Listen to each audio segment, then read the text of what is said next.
मी आहे नगर कल्याण रोडला अमरधाम जवळ, जिथे ब्रिजचं काम चालू आहे आणि दुपारचे जवळपास 12 वाजलेत.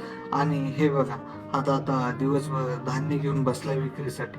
आणि फक्त आज नाही, हा मी या दादाला मागील 5 ते 7 वर्ष झाले बघतोय. म्हणजेच या दादाचं सातत्य या कामामागे. हा फक्त इथे एवढे धान्य घेऊन विकायला बसतोय पूर्ण दिवस या उन्हामध्ये, सकाळी 9 ते सायंकाळी 7 ते 8 पर्यंत. म्हणजेच बघा ना, एकीकडे नीट पेपर फुटताय, कांद्याला भाव नाही, करप्शन वाढलंय, आणि बघा या दादाचा कष्टाळूपणा, प्रामाणिकपणा या त्याच्या कामासाठी. मला आता फक्त एवढंच सांगायचंय की मोठ्या शेतमाल असणाऱ्या शेतकडून धान्य घेण्यापेक्षा या दादाकडून घेऊया ना.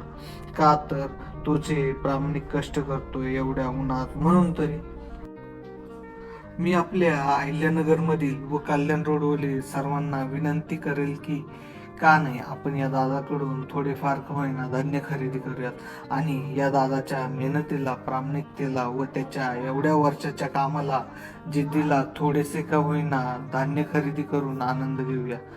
मग एकदा या दादाला भेटून धान्य खरेदी करणार ना, आणि केलं तर एक सेल्फी घेऊन धान्य संस्कृतीला नक्की टॅग करा. आम्ही तुमची स्टोरी सर्वांना दाखवू आणि बाकीचं बोलूया पुढील भागात.